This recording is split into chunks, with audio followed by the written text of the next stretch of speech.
بسم اللہ الرحمن الرحیم۔ امام سجاد علیہ السلام کی زندگی کی ٹائم لائن 15 جمادی الاول یا بے روایتی 5 شعبان المعظم سن 38 ہجری کو مدینے میں یا بعض علماء کے بقول کوفے میں خدائے منان نے امام حسین علیہ السلام کو فرزند عطا کیا، جن کی ولادت کی خبر سن کر مولا کائنات نے سجدہ شکر ادا کیا اور نام علی قرار دیا۔ آپ کے لقب میں مشہور ترین لقب زین العابدین، سید الساجدین یا سید سجاد ہے۔ آپ کی والدہ گرامی کا نام شہربانو ہے، جو بادشاہ یزدجرد کی بیٹی تھی۔ سن 38 سے 40 ہجری چوتھے امام زین العابدین علیہ السلام کا زمانہ ولادت مولا کائنات کا دور خلافت تھا۔ اس طرح اپنے زندگی کے 2 سال اپنے دادا کے زیر سایہ گزارا۔ اس کے بعد 21 رمضان المبارک سن 40 ہجری میں جب مولا کائنات کی شہادت واقع ہوتی ہے تو آپ اپنے بابا اور چچا امام حسن کے ہمراہ تھے۔ سن 40 سے 50 ہجری سن 40 سے 50 ہجری تک چچا کی امامت کا زمانہ رہا، جس میں امام سجاد علیہ السلام نے متعدد واقعات و حادثات کا مشاہدہ کیا، جن میں سب سے اہم چچا کے ساتھیوں کی بے وفائی اور امام حسن کا اسلام و مسلمین کی حفاظت کی خاطر معاویہ سے صلح کرنا تھا۔ 50 سے 60 ہجری سن 50 ہجری میں امام حسن علیہ السلام کی شہادت کے بعد آپ نے اپنی زندگی کا 10 سال اپنے بابا امام حسین علیہ السلام کی امامت کے سائے میں گزارا۔ اسی دوران خدا نے 7 ذی الحج سن 57 ہجری میں امام سجاد کو ایک فرزند عطا کیا، جس کا نام محمد اور لقب باقر مشہور ہوا، جن کی والدہ گرامی امام حسن کی بیٹی فاطمہ بنت حسن تھیں۔ سن 60 ہجری میں معاویہ کی موت ہوتی ہے اور یزید حاکم بنتا ہے اور امام حسین سے بیعت کا مطالبہ کرتا ہے۔ امام حسین بیعت کا انکار کرتے ہوئے اپنے نانا کے شہر مدینے کو چھوڑ دیتے ہیں اور اس دوران امام سجاد علیہ السلام اپنے بابا کے ہمراہ تھے۔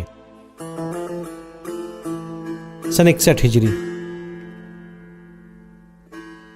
9 محرم سن 61 ہجری شب عاشور۔ اس رات کے بارے میں امام زین العابدین علیہ السلام سے منقول ہے، جب شب عاشور آئی تو بابا نے اپنے اصحاب کو بلایا۔ میں بیمار تھا، لیکن میں نے خود کو ان سے نزدیک کیا تاکہ میں سن سکوں کہ بابا کیا کہتے ہیں۔ میں نے سنا کہ بابا نے حمد و ثنا کے بعد فرمایا، میں اپنے اصحاب سے باوفا اور اچھے اصحاب نہیں جانتا۔ 10 محرم سن 61 ہجری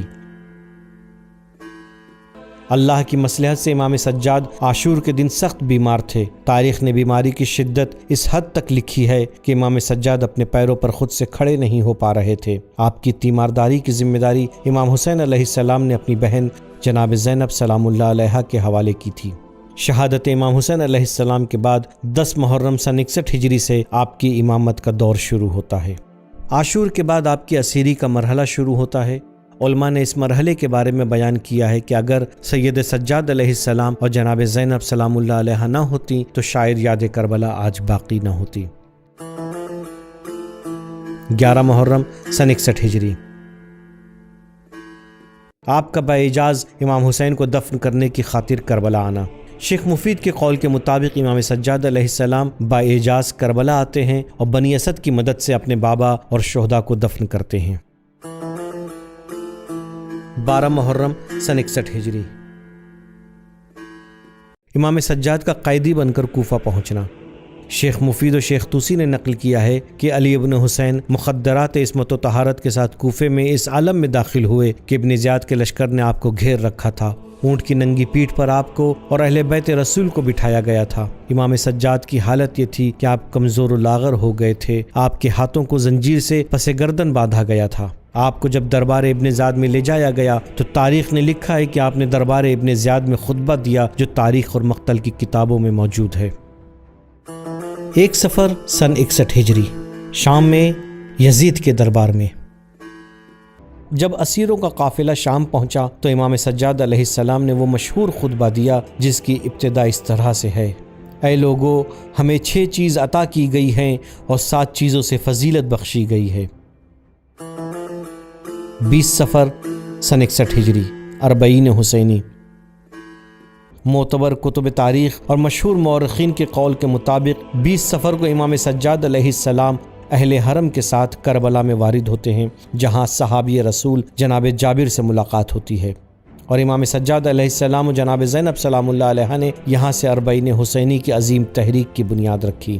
بالآخر کوفہ و شام کی قید خانوں کی مصیبت کو برداشت کرنے کے بعد ایک وقت وہ بھی آیا جب امام سجاد اور اہل بیت رسول کو قید سے رہائی ملتی ہے اور امام مدینہ واپس آتے ہیں۔ جب مدینے کے قریب یہ قافلہ پہنچتا ہے تو امام سجاد بشیر کو حکم دیتے ہیں کہ وہ جا کر اس قافلے کے واپس آنے کی خبر دے۔ سن 63 ہجری واقعہ ہرہ۔ یزیدی فوج نے مدینے پر حملہ کیا۔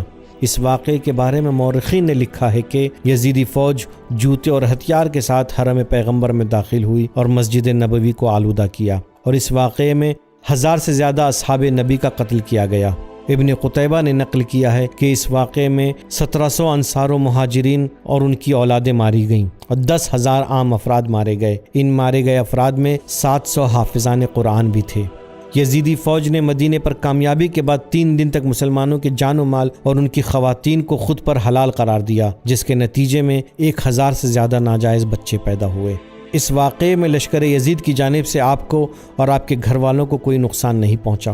تاریخ کی کتابوں میں ملتا ہے کہ واقعہ ہرہ کے دوران امام علیہ السلام نے 400 افراد اور ان کے اہل و عیال کو اپنے گھر میں پناہ دی، جن میں مروان کے بھی بیوی بچے شامل تھے۔ واقعہ ہرہ میں مسلم ابن عقبہ نے مدینے کے بہت سے افراد کو قیدی بنا لیا تھا۔ امام سجاد علیہ السلام قبر رسول پر خدا کی بارگاہ میں دعا کرتے ہیں کہ پروردگار، میں مسلم ابن عقبہ سے تیری بارگاہ میں پناہ چاہتا ہوں۔ قبر رسول پر دعا کرنے کے بعد امام مسلم ابن عقبہ سے ملنے جاتے ہیں۔ مسلم، جو اب تک نہایت غیظ و غضب میں تھا، آپ کو دیکھ کے اس کے ہاتھ پاؤں پر لرزہ طاری ہو جاتا ہے۔ وہ آپ کا بہت احترام کرتا ہے اور آنے کا سبب دریافت کرتا ہے۔ امام قیدی ہوئے بہت سے افراد کو آزاد کرنے کو اس سے کہتے ہیں اور وہ امام کی بات مان لیتا ہے۔ سن 64 ہجری خانہ کعبہ کا جلایا جانا۔ ابن زبیر کو حجاز میں جیسے ہی امام حسین علیہ السلام کی شہادت کی خبر ملی، اس نے دھیرے دھیرے حجاز میں اپنی حکومت قائم کر لی اور بنی ہاشم کو پھر سے اذیت دینے کا سلسلہ شروع ہوا۔ ابن زبیر کے مظالم کا عالم یہ تھا کہ امام سجاد علیہ السلام فتنہ عبداللہ ابن زبیر سے تحفظ کی دعائیں مانگا کرتے تھے۔ ابن زبیر نے اپنی حکومت کو مضبوط کرنے کے لیے امویوں کے خلاف قیام کر دیا، جس کے نتیجے میں یزید نے ابن زبیر کے قیام کو کچلنے کا حکم دیا۔ لشکر یزید نے مکہ کو چاروں طرف سے گھیر لیا۔ ابن زبیر نے جان کی حفاظت کی خاطر خانہ کعبہ میں پناہ لی۔ لشکر شام نے خانہ کعبہ پر منجنیق سے آگ اور بڑے بڑے پتھر پھینکے، جس کا نتیجہ یہ ہوا کہ کعبے کی دیوار منہدم ہو گئی اور کعبے میں آگ لگ گئی۔ سن 64 ہجری یزید کی موت ہوتی ہے۔ موت کے بعد شام والوں نے اس کے بیٹے معاویہ بن یزید کو حاکم کے عنوان سے قبول کر لیا، لیکن معاویہ بن یزید نے 40 دن سے زیادہ حکومت نہیں کی اور حکومت سے استعفیٰ دے دیا۔ سن 65 ہجری توابین کا قیام۔ توابین نے ربیع الثانی سن 65 ہجری میں یا لثارات الحسین کے نعرے کے ساتھ قیام کیا تاکہ قاتلین امام حسین علیہ السلام سے بدلہ لے سکیں۔ سن 66 ہجری قیام مختار ثقفی۔ توابین کے قیام کے بعد مختار ثقفی نے امام حسین علیہ السلام اور شہدائے کربلا علیہم السلام کے انتقام کے لیے قیام کیا اور چن چن کر قاتلین حسینی سے بدلہ لینا شروع کیا۔ ایک موقع ایسا بھی آیا جب مختار ثقفی نے امام سجاد علیہ السلام کی خدمت میں ابن زیاد کا سر بھیجا۔ امام نے خدا کا شکر ادا کیا اور مختار ثقفی کے لیے دعائے خیر کی۔ سن 67 ہجری عبد الملک کی حکومت۔ جناب مختار ثقفی کی شہادت کے بعد عبد الملک ابن مروان پوری اسلامی مملکت کا تنہا مالک ہو گیا۔ اس نے حجاج ابن یوسف ثقفی جیسے سفاک و ظالم کو حجاز اور پورے علاقے کا حاکم بنا دیا۔ عبد الملک بہت سفاک و ظالم بادشاہ تھا۔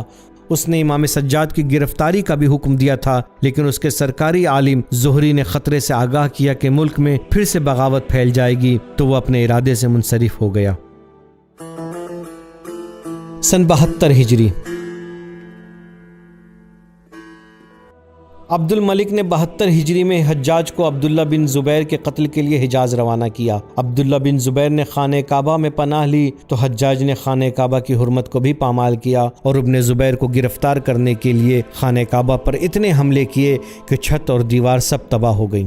جس کے بعد حجاج نے اپنے جرم کی پردہ پوشی کے لیے تعمیر نو کا منصوبہ بنایا، لیکن جب بنیاد قائم کرنے کا وقت آیا تو ایک سانپ نکل آیا اور اس نے کسی کو قریب نہ آنے دیا، یہاں تک کہ امام سجاد علیہ السلام کو طلب کیا گیا۔ آپ کے آتے ہی سانپ نے راستہ دے دیا اور آپ نے سنگ بنیاد رکھ کر فرمایا، اب تعمیر شروع کرو، اب کوئی زحمت نہ ہوگی۔ تعمیر کے بعد نصب حجر الاسود کا مسئلہ آیا، اس وقت بھی امام سجاد علیہ السلام کے ذریعے ہی یہ مسئلہ سر انجام کو پہنچا۔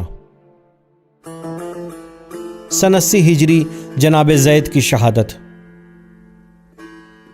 خداوند متعال نے امام سجاد علیہ السلام کو ایک اور فرزند عطا کیا، جن کی ولادت سے پہلے ہی پیغمبر اکرم صلی اللہ علیہ وآلہ وسلم نے امام حسین علیہ السلام کو مخاطب کر کے فرمایا تھا، اے حسین، تمہاری صلب اور تمہاری نسل سے ایک بچہ پیدا ہوگا جس کا نام زید ہوگا، وہ میرا حبیب اور میرے اہل بیت میں سے ہے، میری نسل میں وہ میرا حبیب ہے، میرا محبوب ہے۔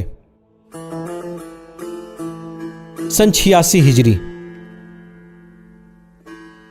عبد الملک کے بعد اس کا بیٹا ولید ابن عبد الملک حاکم بنا اور اس نے اپنے باپ کی بربریت اور مظالم کو قائم رکھا، یہاں تک کہ 25 محرم سن 95 ہجری میں امام کو زہر دغا سے شہید کر دیا۔ دوران امامت امام سجاد علیہ السلام کی سیاسی و سماجی سرگرمیاں، عاشور کی یاد اور اس کے مقاصد کو زندہ رکھنا۔ مدینہ واپس آنے کے بعد امام سجاد علیہ السلام نے جو سب سے اہم کام انجام دیا وہ یہ کہ اپنے بابا کی قربانی اور ان کے اہداف و مقاصد کو زندہ رکھا۔ مختلف بہانوں سے لوگوں کو کربلا کی مصیبت، بنی امیہ کے مظالم اور کیوں امام حسین علیہ السلام نے اپنی جان دی اس کی جانب متوجہ کرتے رہے۔ لوگوں کی ہدایت اور انہیں نصیحت کرنا، مثال کے طور پر امام کا حسن بصری کو نصیحت کرنا یا عباد بصری سے مناظرہ کر کے اس کی ہدایت فرمانا، دعاؤں کے سائے میں اسلامی معارف کو پہنچانا۔ امام کی انہی دعاؤں کے مجموعے کو صحیفہ سجاجہ کے نام سے ہم جانتے ہیں، جسے زبور آل محمد بھی کہا جاتا ہے۔ درباری علماء سے مقابلہ کرنا، امام سجاد علیہ السلام نے اپنی حیات طیبہ میں ایسے علماء کا بھرپور مقابلہ کیا۔ اس کا ایک اہم نمونہ ابن شہاب زہری ہے، جس نے بنی امیہ کی خوشنودی کے لیے کتاب لکھی اور حدیثیں جعل کی۔ غلاموں کی تربیت کر کے انہیں آزاد کر دینا۔ امام صادق علیہ السلام کی روایت کے مطابق بعد شہادت حسین 3 یا 4 افراد کو چھوڑ کر سب دین سے پھر چکے تھے۔ ایسے میں امام سجاد علیہ السلام کے کاندھوں پر ایک اہم ذمہ داری یہ تھی کہ افراد کی تربیت کریں اور دوبارہ انہیں حقیقی دین پر لے آئیں۔ اسی مقصد کے پیش نظر امام نے غلاموں کو خرید کر ان کی تربیت کرنا شروع کی۔ سبیل میڈیا، قرآن و اہل بیت کا راستہ، کامیابی کا راستہ۔